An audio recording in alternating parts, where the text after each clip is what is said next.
So, guys, I want to talk about the Demon Slayer movie and it being nominated for the Golden Globe. And I do want to talk about my feelings about this, both good and bad. But the first of all, the big thing I want to say is that congratulations to everybody involved in this project. Yuki Kajiura is one of my favorite musicians, so definitely she goes down in history along with the director and the animators and the author of Demon Slayer. And this is very important for a lot of reasons. That number one, this is like the first time an adult animated anime has been nominated for best animation at the Golden Globe. I know that I believe Sausage Party and a few other films were nominated in the past for best animated film. So this is not the first R-rated animated film to be nominated, but this is the first R-rated anime to be nominated. And what a lot of people don't know actually is that Akira came out the same year as The Little Mermaid, but obviously, when we look back at history and influential films, we obviously know that Akira is both the stronger film and the more influential film. But that usually happens a lot in history. That just because there's a film that is that's not nominated for Golden Globes or Oscars doesn't mean it's very iconic. For example, Kill Bill was not nominated for any Oscars, but definitely it's a very iconic film. There's a lot of people who do spoofs of it. I don't remember the other film that came out that year that won Best Picture. I believe it was No Country for Old Men or Lord of the Rings or whatever. But when you see, but Kill Bill is such a very very famous film, and the first one is, and it was not nominated for any Oscars, but it's a film that's deeply remembered. Or you look at Pulp Fiction. There's a lot of people spoofing Pulp Fiction. Everywhere you go, it's referenced in a lot of movies and whatever. But there's a lot of people who don't reference Forrest Gump as much, really, because Forrest Gump and Pulp Fiction came out the same year. So ultimately, sometimes the movies that get the most attention don't always get the most awards or the awards that they deserve, really. And I think with Demon Slayer, I'm very happy that it's nominated because this opens a lot of doors for anime. It says that it's a serious medium. It also says, too, that, fuck you, Disney, fuck you, Pixar, and fuck all the animation companies. Anime has had a history of always being groundbreaking.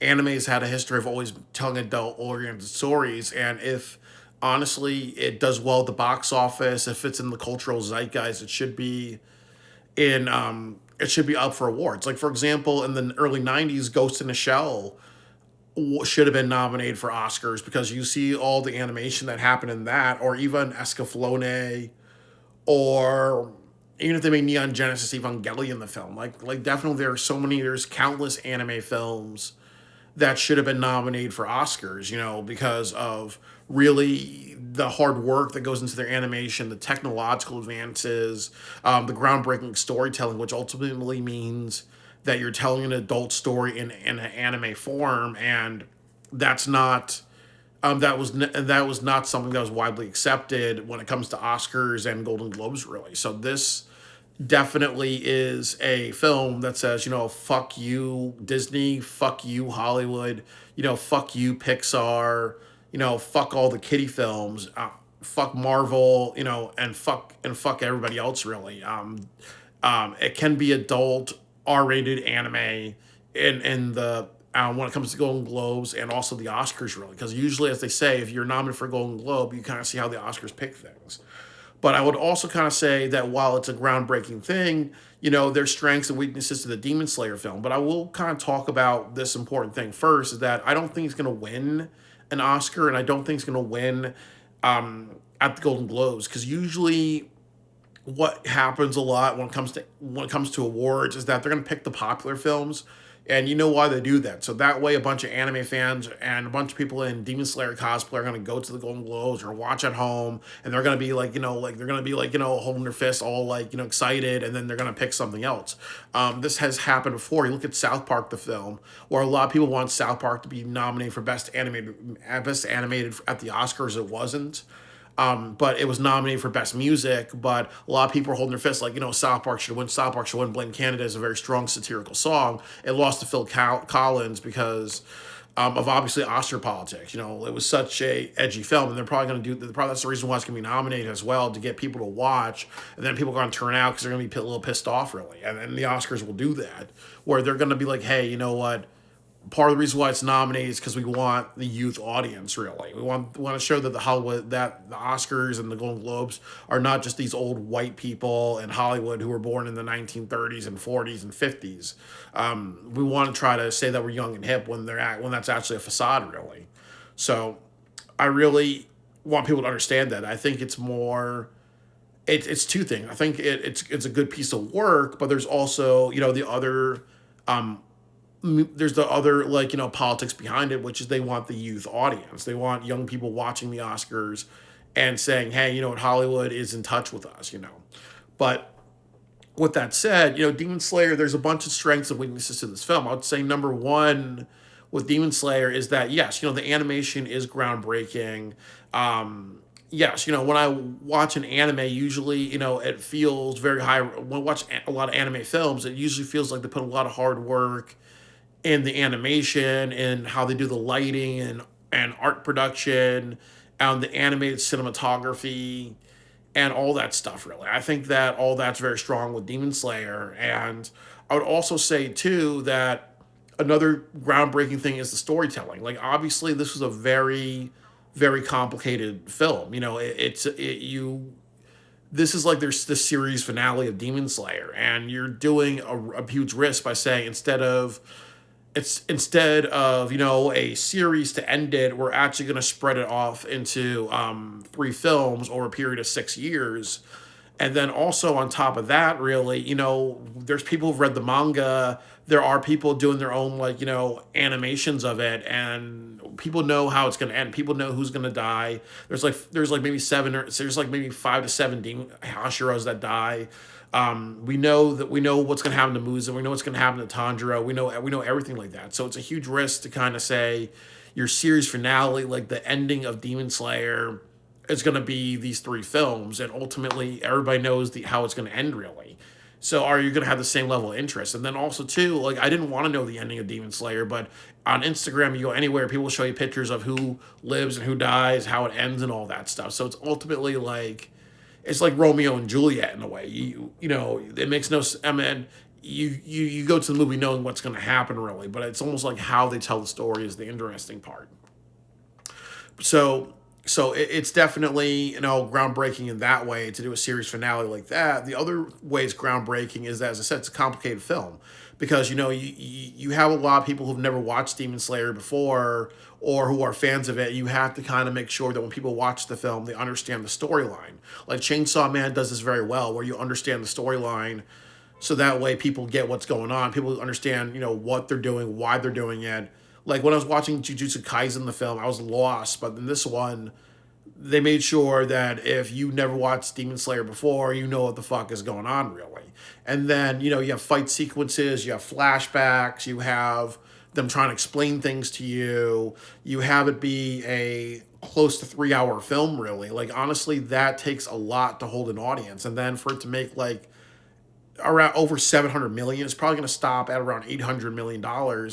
But for it to make around $700 million worldwide and make so much money in the U.S. for an R-rated animated film, to be the highest grossing anime film, Japanese film in history, that says a lot. That it could be that long of a film, it could be that complicated of a film, and it says a lot that it really, really says a lot that it's doing all these things.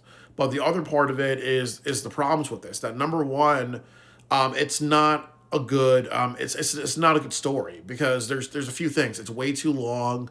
A lot of people have been falling asleep during the film. I remember having to watch the film like 5 times and to get the whole story, really, because it was so fucking long. And then there's that balance between do you how much story how much backstory do you give so people understand versus not giving that much backstory, because sometimes you don't want to lengthen things, but you also got to make sure that people who go into this film, they know what the fuck is going on, really. I appreciate that. But the other part of this is, as I talked about, it's way too long. I was falling asleep. A lot of people were falling asleep during this film. There are a lot of people like saying too, we should have a drinking game with how many flashbacks they have in this. So there's a lot of flaws within the story, really. I would also say that another big flaw is in Demon Slayer, and they do this in a lot of Shonen Jump anime, is that they have the same storyline of a villain with redemption, or a villain that you feel sorry for. Like, you have Doma in that movie, who is a complete sociopath. Yeah, Muzan. He doesn't appear that much in this film, really, but really you have Akaza, who's the main villain of this film. But ultimately, you do a backstory and feel sorry for him. That happens so much in a lot of anime, and that's actually a good thing, and that's actually a bad thing. Like, there's films like Kill Bill where, no matter what, the bride is a tragic villain, but they do enough. They don't have this long sympathy, like 30 or 40 minutes of melodrama sympathy. They spread it out in Kill Bill to be like, hey, you know what? She's a bad person, but but you empathize with her. You sympathize or empathize with her. But in Demon Slayer, they kind of have a flashback of Akasa's past, and I've said this before, that his past is very reminiscent of Monk Anji from Rurouni Kenshin, where in Rurouni Kenshin there's this monk named Monk Anji who fights, I think that's Shinosuke Sagara. And what happens is that they show his backstory, where he becomes a monk. He takes care of children. He's about to get married, and somebody burns down the dojo to kill the children and to kill who's going to be his future wife. And then that's when he goes down a path of darkness, really. And that's very similar to what happens to Akaza. He wants to settle down. He wants to take care of people, and shit happens to him, and he embraces his darkness. It's the same. I think really they it's really copy and paste almost. It's really kind of plagiarized. So that's one thing. It's taken from another story, really, but also it's the same story of, we got to do, we got to do the Naruto thing of every villain, or majority of the villains, get backstories of why they're like that, really. And sometimes that's a bad message, because that teaches people, well, when you do bad things in life, if you have a sympathetic story, people should feel sorry for you, when that's not the way to do things, because that teaches people should not be held accountable for their actions. But I think one of the other points of Demon Slayer is that bad things and tragic things happen to us, but we have a choice to be the demon or not the demon. I think that's kind of the message. Akaza made the choice to go down a path of darkness. He made the choice to not learn from his mistakes and go down a path of killing people, even if the first time he killed people was justified, because it was the people who killed people that he cared about, really. But it's the same repetitive story of sympathy for the devil, sympathy for the demon, sympathetic villains, really. So it's not really that original story, but it also can teach a very bad message to many people, that if you come from a bad past, your actions are understandable, when that's not okay, really, because then you're going to teach people to do bad things and not be held accountable, really. We saw that video, what happened to that woman in Chicago. What would happen if her son decides to watch Demon Slayer, says, hey, maybe if I become like Akaza and I go back bigger and stronger in a few years and beat the shit out of these kids, or beat them to death, really, oh, well, people should feel sorry for me because they understand my past. There's a lot of times where I've known people, including myself, who watch films, and they look at this and there's a tragic story of the villain. They're like, oh, well, maybe if I do bad things, or if I do bad things, I can say, well, I went through this hard patch, or this crossroads, and I need to be understood, really. And that's a dangerous way of thinking, really. But a lot of these films do encourage that message, unfortunately, that when your actions are understandable because you've gone through a hard time, people need people need to look at you as sympathetic, when they shouldn't be doing that. You need to be held accountable for your actions. But yeah, but that's definitely a story that's happened in anime many, many times, really. It's the story of Demon Slayer is a very repetitive story of sympathy for the villains. And then also about it is that it's way too fucking long, really. And then also, too, as we know with Oscar politics, they do not like R-rated films. They do not like grindhouse type of films where it's ultra violent, whatever, really. So, as I said, it's great that it's nominated. If it wins, hell yes. But it's probably not going to happen because of Oscar and Golden Globe politics, and also too of what they prefer, really. They would prefer Disney films. They prefer Pixar. They prefer family films. Or they may say something like, oh, we're going to pick this Chinese film, because I think there's a Chinese film that's nominated, or we're going to pick K-pop Demon Hunters or something like that, really, where it is kind of like that foreign film that people like, really, but it's not Demon Slayer, really. And they like something in the middle, really. So I would say that I'm happy that it's nominated. I'm happy that I explained what this means culturally, but I also explained, why Demon Slayer may or may not be nominated based on politics, and then also the quality of the film and stuff like that, really. So whatever happens, happens. I hope it does make it to the Academy Awards. It would be groundbreaking, but again, it may or may not happen because of the quality of the film and the quality of Oscar politics. So Golden Globe, hell yes. Hopefully the pattern continues to the Oscars, and I would kind of bet that it would be nominated because I think that I think that there'll be no excuse for it not to be nominated because they usually do 10 nominations per category. So for it not to be nominated would be a very very piss poor decision.